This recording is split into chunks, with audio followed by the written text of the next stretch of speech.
Assalamualaikum warahmatullahi wabarakatuh. Pada kesempatan kali ini, Budian akan melanjutkan pembahasan soal part 2 yang dimulai dari nomor 11. Cermatilah kutipan teks pidato berikut. Arah politik pembangunan adalah hal inti dalam suatu pembangunan.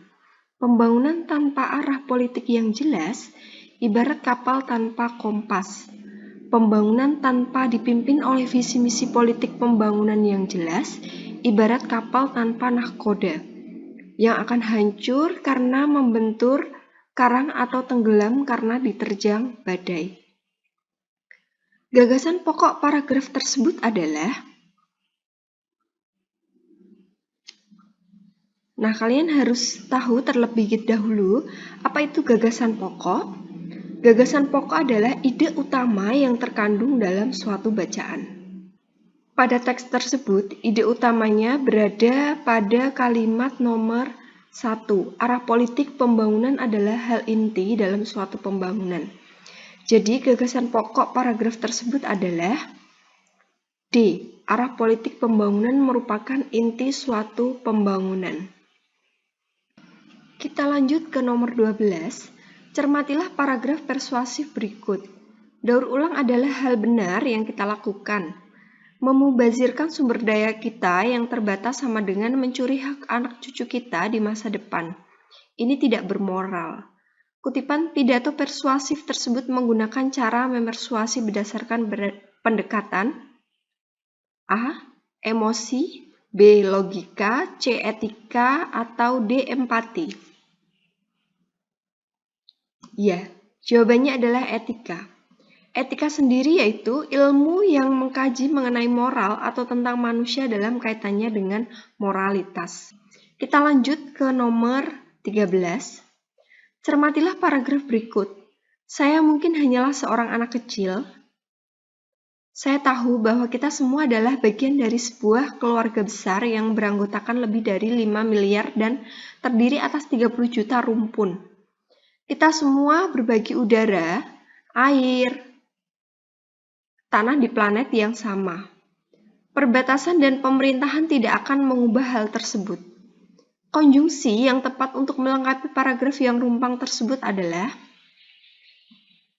konjungsi adalah kata penghubung atau kata tugas yang fungsinya menghubungkan antar klausa, antar kalimat, dan antar paragraf. Jadi, konjungsi yang tepat untuk melengkapi paragraf yang rumpang tersebut adalah B. Namun, dan. Kita lanjut ke nomor 14. Perhatikan paragraf berikut. Virus yang diduga berasal dari Cina ini meresahkan warga dunia karena virus ini sangat cepat menyebar ke seluruh dunia. PBB, WHO, dan semua negara bergerak dan berpikir cepat untuk menangani warganya yang sedang berada di Cina. Namun, karena keadaan Cina seperti itu, mereka melakukan isolasi daerah Wuhan guna menghindari virus tersebut menyebar. Kata ganti orang yang terdapat dalam paragraf tersebut adalah kata ganti orang tersebut adalah warga, mereka. Kita lanjut ke nomor 15. Perbaikan paragraf soal nomor 14 adalah isinya D. Virus yang diduga berasal dari Cina ini meresahkan warga dunia karena virus ini sangat cepat menyebar ke seluruh dunia. PBB, WHO, dan semua negara bergerak dan berpikir cepat untuk menangani warganya yang sedang berada di Cina. Namun karena keadaan Cina seperti itu, mereka melakukan isolasi daerah Wuhan guna menghindari virus tersebut menyebar. Kita lanjut ke nomor 16. Perhatikan kutipan teks pidato berikut. Budaya menyontek adalah budaya siswa masa kini yang masih menjadi permasalahan setiap pelaksanaan ujian maupun ulangan di sekolah. Jika kebiasaan buruk ini terus dilakukan, maka ilmu yang didapatkan dari belajar akan menjadi sia-sia dan tidak mendapatkan manfaat bagi diri sendiri. Mungkin bagi yang sudah terbiasa menyontek adalah hal yang sangat mudah. Mereka tidak perlu belajar, cukup melihat hasil jawaban dari orang lain dan akan langsung mendapatkan jawaban. Namun, apakah mereka menyadari bahwa kebiasaan buruk ini akan berdampak besar bagi kehidupan? Ya, hal ini sangat mempengaruhi mental dalam menghadapi kehidupan. Menyontek akan membuat seseorang menjadi tidak percaya diri dalam menjalani kehidupan dan menghadapi permasalahan yang ada. Selain itu, menyontek juga dapat menurunkan kemampuan seseorang dalam belajar dan memecahkan suatu persoalan. Tema pidato persuasif tersebut adalah C. Budaya mencontek. Karena sudah dijelaskan pada paragraf pertama, kalimat pertama, di situ sudah tertera budaya mencontek adalah budaya siswa masa kini yang masih menjadi permasalahan setiap pelaksanaan ujian maupun ulangan di sekolah. Kita lanjut nomor 17. Perhatikan teks pidato berikut. 1. Narkoba dapat menyebar luas dengan cepat layaknya wabah. Tidak hanya orang tua dan dewasa yang terjerumus di dalamnya, tapi juga merambat kepada anak remaja, terutama mereka yang masih duduk di bangku sekolah. 2. Jika kita sudah tahu bagaimana bahayanya narkoba, maka janganlah sekali-kali untuk mencoba menggunakannya. Jika kita sudah terjebak di dalamnya, maka kehidupan ini sudah terancam suram. 3. Jadi, marilah kita sebagai putra dan putri bangsa harus bisa membawa tanah air ini lebih maju lagi, lebih cerdas, dan lebih beriman. Tanamkan prinsip dalam diri kita masing-masing untuk mengatakan, say no to drugs.